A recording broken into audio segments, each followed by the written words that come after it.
सेना के 21 para commando के एक दस्ते ने दिनांक 4/12/2021 की शाम को संदिग्ध क्षेत्र में एम्बुश लगाया था। एम्बुश के दौरान एक वाहन एम्बुश के स्थान के समीप पहुंचा, उसे रुकने का इशारा और प्रयास किया गया। रुकने की बजाय वाहन द्वारा उस जगह से तेजी से निकलने का प्रयास किया गया, जिसके उपरांत इस आशंका पर कि वाहन में संदिग्ध विद्रोही जा रहे थे, वाहन पर गोली चलाई गई, जिससे वाहन में सवार 8 व्यक्तियों में से 6 व्यक्तियों की मृत्यु हुई। बाद में एक गलत पहचान का मामला पाया गया। जो 2 लोग घायल हुए थे, उन्हें सेना द्वारा ही इलाज हेतु नजदीकी स्वास्थ्य केंद्र में ले जाया गया। यह समाचार प्राप्त होने के बाद स्थानिक ग्रामीणों ने सेना की टुकड़ी को घेर लिया, 2 वाहनों को जला दिया और उन पर हमला किया। इसके परिणाम स्वरूप सुरक्षा बल के एक जवान की मृत्यु हो गई तथा कई अन्य जवान घायल हो गए। अपनी सुरक्षा में तथा भीड़ को तितर-बितर करने के लिए सुरक्षा बलों को गोली चलानी पड़ी, जिससे 7 और नागरिकों की मृत्यु हो गई तथा कुछ अन्य घायल हो गए। स्थानीय प्रशासन और पुलिस ने स्थिति को सामान्य करने के प्रयास किए हैं। अभी स्थिति तनावपूर्ण लेकिन नियंत्रण में बनी हुई है। पुलिस महानिदेशक नागालैंड और आयुक्त नागालैंड ने दिनांक 5/12/21 को घटनास्थल का दौरा किया। ताजिक पुलिस थाने में घटना के बारे में प्राथमिकी दर्ज की गई है और मामले की गंभीरता को ध्यान में रखते हुए इस मामले को राज्य अपराध पुलिस स्टेशन को जांच के लिए सौंप दिया गया है। इस संदर्भ में एक विशेष जांच टीम SIT का गठन किया गया है, जिसे 1 माह के अंदर जांच पूरी करने के निर्देश दिए गए हैं।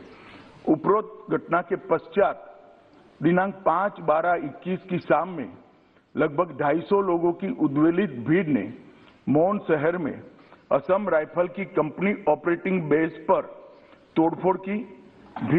भीड़ ने COB के मकान में आग लगाई, जिसके उपरांत असम राइफल की टुकड़ी को भीड़ को तितर-बितर करने के लिए गोली चलानी पड़ी। इसके कारण एक और नागरिक की मृत्यु हो गई और एक अन्य घायल हो गया।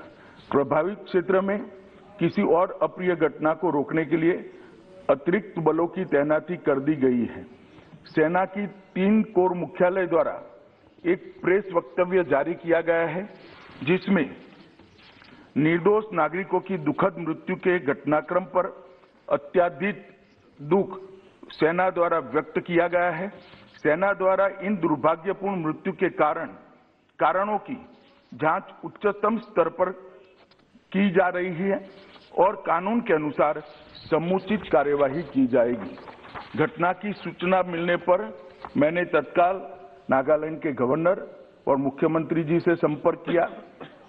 गृह मंत्रालय द्वारा भी नागालैंड के मुख्य सचिव और पुलिस महानिदेशक से संपर्क किया गया। कल पूरे दिन स्थिति को मॉनिटर किया गया। गृह मंत्रालय द्वारा तुरंत पूर्वोत्तर के प्रभारी अपर सचिव को कोहिमा भेजा गया, जहां उन्होंने आज सुबह नागालैंड राज्य सरकार के मुख्य सचिव एवं अन्य वरिष्ठ अधिकारियों और अर्धसैनिक बलों के वरिष्ठ अधिकारियों के साथ बैठक की, स्थिति का विस्तारपूर्ण समीक्षा की है, ताकि यह सुनिश्चित किया जा सके कि शीघ्र सामान्य स्थिति बहाल हो। यह निर्णय लिया गया है कि सभी एजेंसियों को यह सुनिश्चित करना चाहिए कि विद्रोहियों के खिलाफ अभियान चलाते समय भविष्य में ऐसी कोई दुर्भाग्यपूर्ण घटना की पुनरावृत्ति न हो। सरकार स्थिति पर सूक्ष्मता से नजर रख रही है और क्षेत्र में शांति और सौहार्द सुनिश्चित करने के लिए आवश्यकता अनुसार जरूरी उपाय भी किए जा रहे हैं। राज्य प्राधिकारियों ने एहतियात के तौर पर प्रभावित इलाकों में निषेधाज्ञा लागू की है।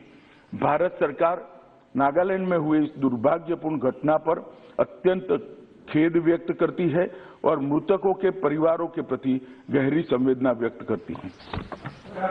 आइटम नंबर 79 मैंने सबको पर्याप्त मौका दे दिया है, कोई रिकॉर्ड में नहीं आएगा। आइटम नंबर 7 राष्ट्रीय औषध शिक्षा अनुसंधान संशोधन विधेयक। तो नागालैंड में हुई घटना। बड़ी बात की गृह मंत्री ने, जांच के आदेश, एसआईटी बन रही है। एसआईटी 1 महीने में अपनी रिपोर्ट सौंपेगी।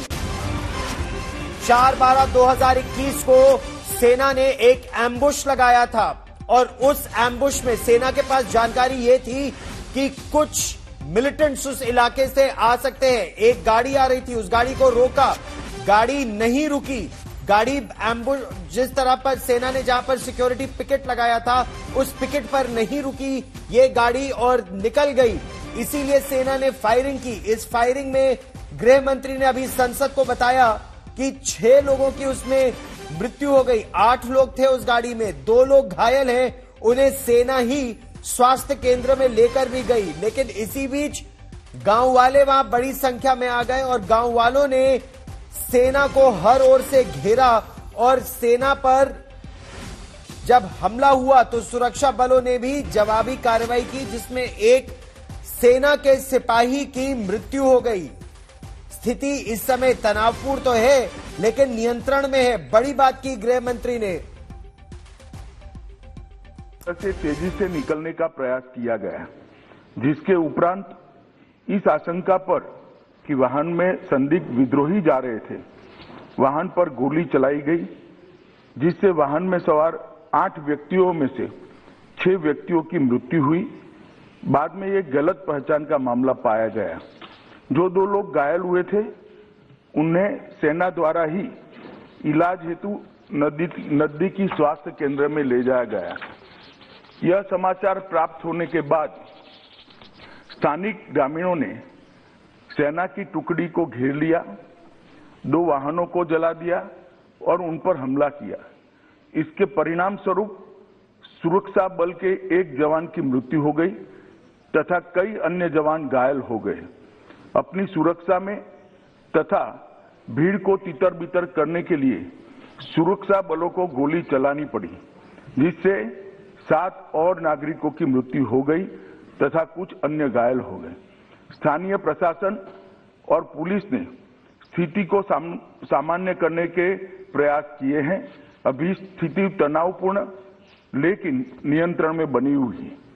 पुलिस महानिदेशक नागालैंड और आयुक्त नागालैंड ने दिनांक 5/12/21 को घटनास्थल का दौरा किया। ताजिद पुलिस थाने में घटना के बारे में प्राथमिकी दर्ज की गई है और मामले की गंभीरता को ध्यान में रखते हुए इस मामले को राज्य अपराध पुलिस स्टेशन को जांच के लिए सौंप दिया गया है। इस संदर्भ में एक विशेष जांच टीम एसआईटी का गठन किया गया है, जिसे 1 माह के अंदर जांच पूरी करने के निर्देश दिए गए हैं।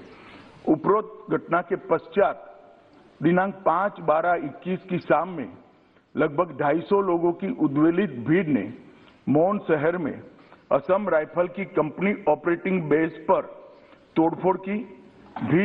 भीड़ ने सीओबी के मकान में आग लगाई।